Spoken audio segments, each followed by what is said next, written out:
Um, your research has explored the excuse me intersections between sexual health and mental health. Can you discuss depression, anxiety, the amount of women taking antidepressants and men taking antidepressants and the rate of anxiety and depression in our culture and how that affects sexuality? Yeah, so there's an annual survey called the Stress in America survey, and essentially it asks Americans, "Do you feel stressed out?" And the numbers, if you look over time, they just, it's like a straight line going up. So people are feeling more stressed in general.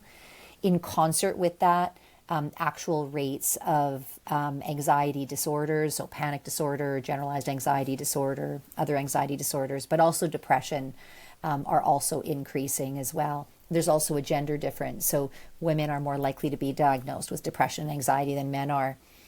Now, we could, of course, have a conversation around, are we just getting better at detecting these? And that's why the prevalence of diagnosis has gone up. And researchers have tried to look at that, and they've concluded that, yes, that might be going on, but we're also seeing higher rates of these things in general. So they absolutely intersect with sexual response. So if we look at, let's take depression as an example, and there's a number of criteria that one needs to endorse in order to meet criteria for a major depressive episode. One of the core criteria is apathy, and apathy is lack of interest in things that you're normally interested in. So low sexual desire or loss of desire is one of those examples. And oftentimes in the clinical setting, I'll hear, I used to enjoy sex. I used to have desire for sex. I used to initiate it. And now if I go a month with never thinking about it, like that's pretty typical of me. And so it becomes really important to look at, is anxiety playing a role in that? Is depression playing a role in that? Because if it is, it's really important that that be addressed. Now, you mentioned antidepressants, and here's where there's a bit of a double-edged sword, because no doubt antidepressants have a role to play for a lot of people in helping them manage mood symptoms and anxiety. So while one has the benefit to their mood and anxiety symptoms from antidepressants, we also know that many of them have sexual side effects, right? So the most common of which being interfering with ability to reach orgasm.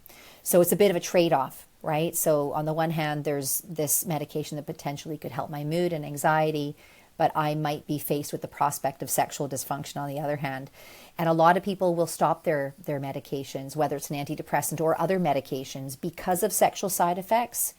And very few of them will actually admit to their primary care doc that that's the reason why they're stopping. They might just say it didn't work for me.